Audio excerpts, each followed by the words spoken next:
வணக்கம் சொந்தங்களே, அன்னைஸ் கிச்சனிலிருந்து உங்கள் அம்மா சசிரேகா சுந்தர். இன்றைக்கி நம்ம கிச்சனில் பார்த்தீங்கன்னா தேங்காய் பால் வச்சு தான் நான் ரசம் செஞ்சு காட்ட போகிறேன். அதுக்கு பார்த்தீங்கன்னாக்கா என்னென்ன பொருள் வச்சுக்கலாம் பார்க்கலாம் வாங்க. உளுந்து ஊற வச்சுருக்கேன். வடை செஞ்சு இந்த ரசத்தில் போட்டு காட்டுறதுக்கு ஒரு 1/4 கிலோ அளவுக்கு உளுந்து எடுத்து 2 மணி நேரம் ஊற வச்சு வச்சுருக்கேன். இந்த வடையை செஞ்சு காட்டுறேன். வடையை இந்த ரசத்தில் ஊற வச்சு சாப்பிடும்போது சூப்பர் டேஸ்ட்டாக இருக்கும். பார்த்தீங்கன்னா தனியாக ரசமும் காட்டுறேன், வடை ஊற வச்ச ரசமும் காட்டுறேன். அதுக்கு என்னென்ன பொருள்லாம் வச்சுருக்கேன் பார்க்கலாம் வாங்க. வடை செய்கிறதுக்கு ஒரு பெரிய வெங்காயம் கட் பண்ணி வச்சுருக்கேன், கொஞ்சமாக கொத்தமல்லி தழை கட் பண்ணி வச்சுருக்கேன், கருவேப்பிலை கொஞ்சம், பச்சை மிளகாய் ஒரு 2, இஞ்சி சிறிதளவு கட் பண்ணி வச்சுருக்கேன். ரசத்துக்கு பார்த்தீங்கன்னாக்கா மீடியம் சைஸ் எலுமிச்சம்பழம் அளவுக்கு புளி எடுத்து நல்லா கரைச்சி தேவையான அளவு உப்பு போட்டு 2 மீடியம் சைஸ் தக்காளியும் நல்லா பிசைஞ்சு இதில் வச்சுருக்கேன் நான். இது கூட பார்த்தீங்கன்னாக்கா நம்ம மிளகு 1 டீஸ்பூனு, ஜீரகம் 1 டீஸ்பூனு, 8 பூண்டு பல், 2 காஞ்ச மிளகா, 1 டீஸ்பூன் மல்லி. இதை நல்லா வறுத்துட்டு பொடி பண்ணி இதில் ஆட் பண்ணணும். நம்ம கொதிக்கும் போது இதில் ஆட் பண்ணணும். தாளிக்கிறதுக்கு கடுகு, கொஞ்சமாக வெந்தயம், 4 காஞ்ச மிளகா, 2 பச்சை மிளகா. இது தாளிக்கிறதுக்கு இந்த கொத்தமல்லி தழையும் கருவேப்பிலையும் பார்த்திங்கனாக்கா வடையில் நம்ம ஆட் பண்ணணும். தேவையான அளவுக்கு நம்ம பெருங்காயத்தூள் எடுத்து வச்சுருக்கோம் ரசத்துக்கு. மொத்த பொருளாக இதான். எப்படி சேர்த்துன்னு பார்க்கலாம் வாங்க. அடுப்பை வச்சாச்சு. அது மேலே நம்ம ஒரு பாத்திரம் வச்சுட்டோம். அதில் பார்த்தீங்கன்னா கொஞ்சமாக நம்ம எண்ணெய் ஊற்றிக்கணும்.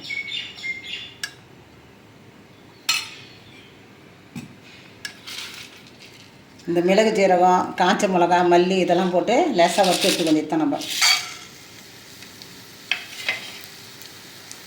பூண்டு கேஸ் ஆஃப் பண்ணிட்டு கடைசி ஆஃப் பண்ணிக்கலாம்.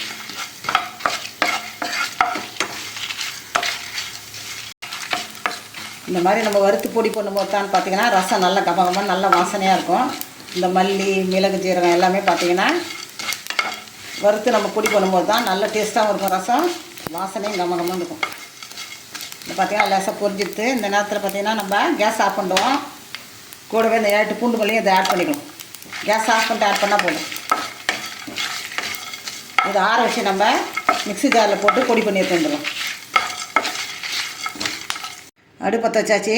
அது மேலே நம்ம பாத்திரம் வச்சுட்டோம். பாத்திரம் நல்லா காஞ்சிட்டு இப்போ ரசத்தை தாளிக்கிறதுக்கு தேவையான அளவு நம்ம எண்ணெய் ஊற்றிக்கலாம்.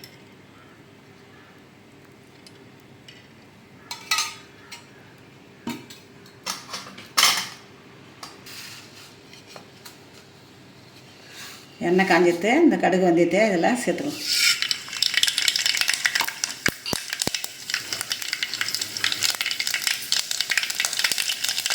இந்த பொரியும் போதே பார்த்தீங்கன்னா நம்ம காஞ்ச மிளகா, பச்சை மிளகாலாம் ஆட் பண்ணிக்கலாம். கொஞ்சமாக பெருங்காயம்,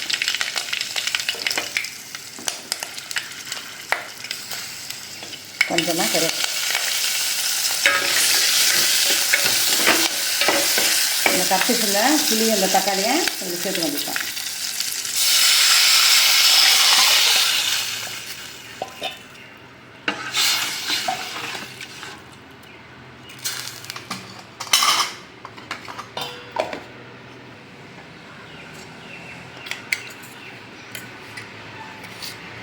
நம்ம மிக்சியில் போட்டு அரைச்சி வச்சுருந்தா இந்த மிளகு, ஜீரகம், பூண்டு, காஞ்ச மிளகாய் இந்த மசாலாவையும் இதில் ஆட் பண்ணிக்கலாம். பிடிச்சி வச்சுருந்தா இந்த பொடி இதில் ஆட் பண்ணுவோம். கொஞ்சமாக தண்ணி கை ஊற்றி ரசம் முடியெல்லாம் மிக்ஸ் பண்ணியாச்சு. நம்ம இதில் கலந்துட்டோம். இப்போ பார்த்திங்கன்னா நல்லா இந்த புளியும், தக்காளி, ரசம் பொடி எல்லாம் நல்லா கொதி வரணும். நல்லா கொதிச்சதுக்கப்புறம் தான் நம்ம தேங்காய் பாலை இதில் ஆட் பண்ணணும். ரசம் பார்த்திங்கன்னா நல்லா கொதிச்சுட்டு இப்போ நம்ம தேங்காய் பாலை இதில் சேர்த்துக்க வேண்டியதுதான். இது பார்த்திங்கனாக்கா ஒரு மூடியில் பாதி எடுத்துக்கினேன். ஒரு தேங்காயில் பார்த்திங்கன்னா 2 மூடி இருக்கும். அந்த ஒரு மூடியில் பாதி அளவுக்கு மிக்சியில் போட்டு பால் எடுத்து வச்சுருக்கேன். இதை ஆட் பண்ணிக்கலாம். அதில்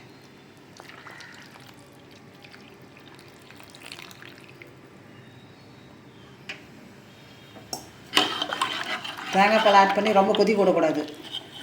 சும்மா ஒரு கொதி வந்ததும் கேஸ் ஆஃப் பண்ண வேண்டியதுதான். இந்த நேரத்தில் உப்புலாம் சரியாக இருக்கான்னு நீங்கள் பார்த்துக்கணும். டேஸ்ட்டு பார்த்துக்கோங்க, உப்புலாம் சரியாக இருக்கான்னு. இப்போ பார்த்தீங்கன்னாக்கா ஒரு கொதி வந்துட்டு நம்ம கேஸ் ஆஃப் பண்ணிவிட்டு கொத்தமல்லி தழை ஆட் பண்ண வேண்டியதுதான். கொத்தமல்லி தழை நம்ம இந்த காம்போடையே நம்ம போடணும். அதுதான் நல்ல வாசனை கொடுக்கும். பார்த்திங்கன்னா இலையை விட அந்த காம்பு தான் நல்ல வாசனை கொடுக்கும். கொத்தமல்லி தழை இது பாருங்கள், கொத்தமல்லி தழை அதை போட்டாச்சு. கொஞ்சம் மீந்த கருவேப்பிலையும் அதை ஆட் பண்ணியாச்சு. இப்போ நம்ம வேறு ஒரு பாத்திரத்துக்கு மாற்றி காட்ட வேண்டியதுதான். உளுந்து பார்த்திங்கன்னா நம்ம மிக்ஸி ஜாரில் போட்டு எடுத்து வச்சு பாருங்கள் நல்லா கட்டி அரைச்சி எடுத்து வந்துட்டோம். ஏன்னா நம்ம உப்புலாம் அதில் சேர்க்கும் போது லேசாக தண்ணி விடும், அதனால் ரொம்ப தண்ணியெல்லாம் அரைக்கூடாது. தண்ணி தெளித்து தான் இது மாதிரி நல்லா கட்டி அரைச்சி எடுத்துணும். பார்த்திங்கன்னா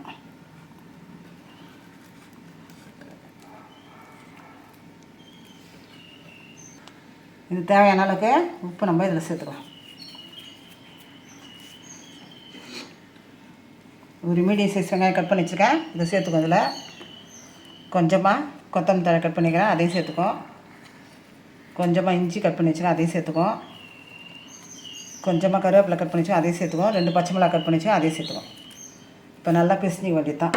இந்த வடை மாவை நல்லா கையை வச்சு நல்லா பிசைஞ்சிக்க வேண்டியது தான்.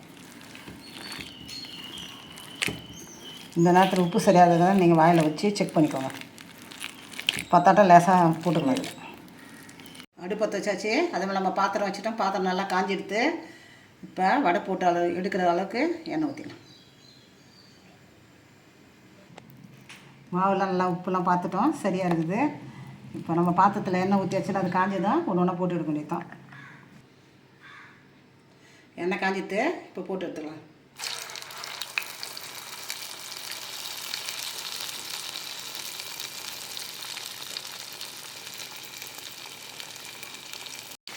இப்போ எல்லாம் சேர்ந்து இருக்குது, திருப்பி போட வேண்டியதான்.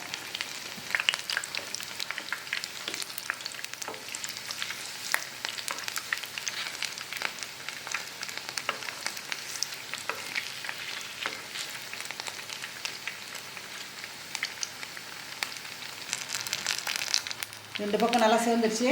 இப்போ வடையை நம்ம பாத்திரத்தை மாற்றி வந்துடலாம்.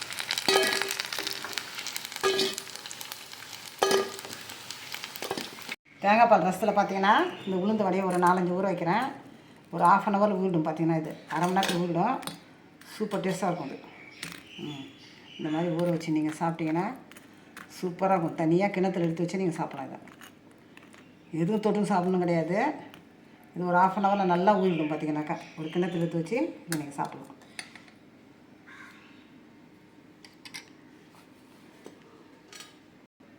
ப்ளைன் வடையை எடுத்து வச்சுருக்கேன். உளுந்து இன்றைக்கி வந்து 1/4 கிலோ அளவு ஊற வச்சு பார்த்தீங்கன்னா ப்ளைன் வடையை செஞ்சுட்டேன்.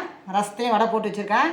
இதை நம்ம ஒரு கிணத்துல வச்சு அழகாக சாப்பிடலாம். இதை தேங்காய் பால் ரசம் ரெடி ஆகிடுச்சு. தேங்காய் பால் ரசத்தில் வடையும் ரெடி ஆகிடுச்சு, ப்ளைன் வடையும் ரெடி ஆகிடுச்சு. நம்ம அன்னஸ் கிச்சனில் பார்த்தீங்கன்னாக்கா இன்றைக்கி உளுந்து வச்சு ஒரு ப்ளைன் வடையும் தேங்காய் பால் ரசத்தில் போட்ட வடையும் காட்டியிருக்கேன். நான் தேங்காய் பால் ரசமும் வந்து பார்த்திங்கன்னா தனியாக காட்டியிருக்கேன்.